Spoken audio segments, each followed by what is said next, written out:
नमस्कार बंधुरा welcome to चैतीस kitchen. आज के आमी कचुर एक रेसिपि निये चले एसेछि। आज के बानाबो शोला कचुर घंट।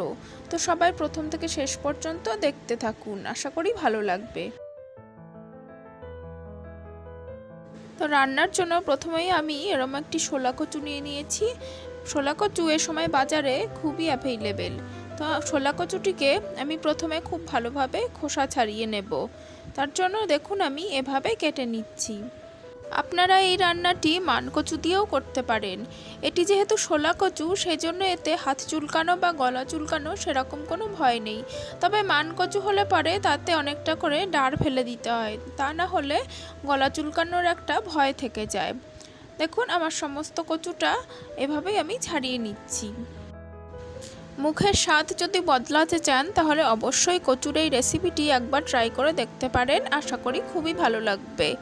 দেখুন আমার সমস্ত কচুটা খোসা ছাড়ানো হয়ে গেছে আর আমি খুব ভালোভাবে জলে ধুয়ে নিয়েছি। আর এখন এরকম একটা গ্রেটারের সাহায্যে কচুটাকে খুব ভালোভাবে গ্রেট করে নেব।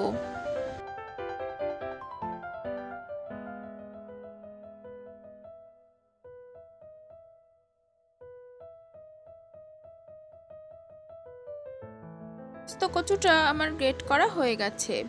এখন রান্নায় চলে যাব।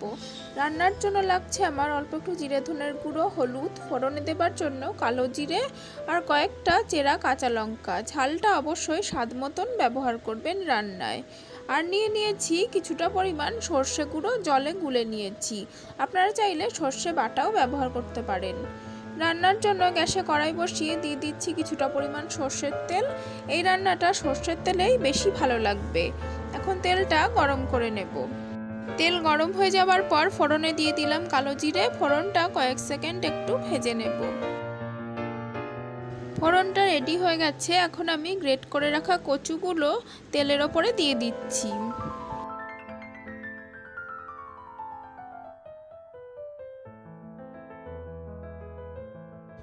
সমস্ত কচুটা দিয়ে এবার একটু কিছুক্ষণ নেড়ে চেড়ে নেব, যাতে কচুটা তলায় লেগে না যায় বা পুড়ে না যায়। এই রান্নাটা খুব আস্তে আস্তে অল্প আঁচে করতে হবে, তাতে রান্নাটা বেশ ভালো হবে, স্বাদটাও ভালো আসবে। কচু ভাজার সময় দিয়ে দিচ্ছি কিছুটা পরিমাণ লবণ। লবণ সমস্ত কচুর সাথে ভালোভাবে মিক্স করে নিচ্ছি। আর এখন দিয়ে দিচ্ছি কিছুটা পরিমাণ চিনি। এই রান্নাটা একটু মিষ্টি মিষ্টি একটু ঝাল ঝাল হলে তবেই খেতে ভালো লাগবে। এবার চিনিটা দিয়ে সমস্ত কচুর সাথে মিক্স করে নিয়ে আরও কিছুক্ষণ একটু কচুটা নেড়ে চেড়ে নেব।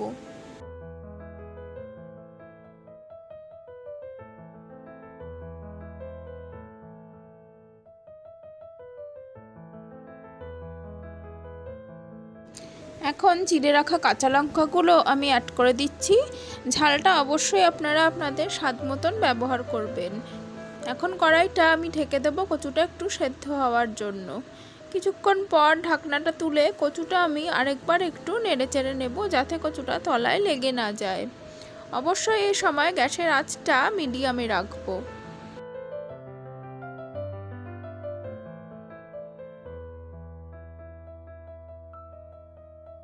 বেশ কিছুক্ষণ মিডিয়াম আঁচে কচুটা নাড়াচাড়া করার পর দিয়ে দিচ্ছি হলুদ।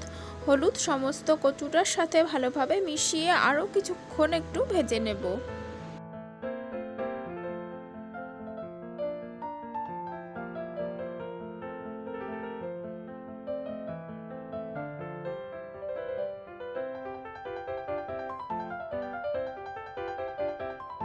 হলুদ দিয়ে কচুটা কিছুক্ষণ নাড়াচাড়া করার পর এখন আমি অল্প একটু জল দিয়ে দিচ্ছি, যাতে কচুটা আর একটু ভালোভাবে সেদ্ধ হতে পারে, কারণ কচু থেকে সেভাবে কোনো জল বেরোয়নি। তো অল্প জল দিয়ে একটু ভালোভাবে মিক্স করে দিয়ে তারপরে কড়াইটা আমি ঢেকে দেব, একদম আঁচটা মিডিয়ামে রেখে। দেখুন কিছুক্ষণ পর সমস্ত জলটা টেনে গেছে আর কচুটাও বেশ ভালোভাবে সেদ্ধ হয়ে গেছে। কত সুন্দর একটা আঠালো ভাব চলে এসেছে। এখন কচুটা আরও কিছুক্ষণ একটু নাড়াচাড়া করে নেব। কচুটা ভাজা হয়ে আসার পরে দিয়ে দিচ্ছি কিছুটা পরিমাণ জিরে ধনের গুঁড়ো। আপনারা অবশ্যই কচুর পরিমাণ অনুযায়ী জিরে ধনের গুঁড়োটা ব্যবহার করবেন। এবার জিরে ধনের গুঁড়োটা আমি সমস্ত কচুর সাথে ভালোভাবে মিশিয়ে দিচ্ছি। তবে জল দিয়ে মশলা কষানোর কোনো প্রয়োজন নেই, একটু ভাজা করে নিলেই হবে। জিরে ধনের গুঁড়োটা মিশিয়ে দেবার পর দিয়ে দিচ্ছি সর্ষে গুঁড়োটা, যেটা আমি অল্প একটু নুন দিয়ে জলে ভিজিয়ে রেখেছিলাম আধ ঘন্টা মতো, সেটা এখন দিয়ে দিচ্ছি। এই রান্নায় প্রধান স্বাদটা এই সর্ষে পাউডার বা সর্ষে বাটা যেটা আপনি রান্নায় ব্যবহার করবেন সেটাই নিয়ে আসবে।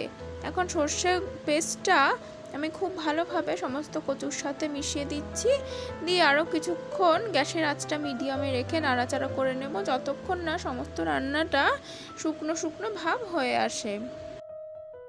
আমার কচুর ঘন্ট একদম রেডি, দেখুন কত সুন্দর একটা শুকনো ভাব এসে গেছে। এখন আমি এটা নামিয়ে নেব। দুপুরবেলা গরম ভাতের সাথে বা যে কোনো নিরামিষের দিনে খুবই ভালো লাগবে খেতে এই রান্নাটি। বন্ধুরা, আমার আজকের ভিডিও কেমন লাগলো সেটা অবশ্যই জানাবেন, আর রান্না কেমন হলো সেটাও জানাবেন।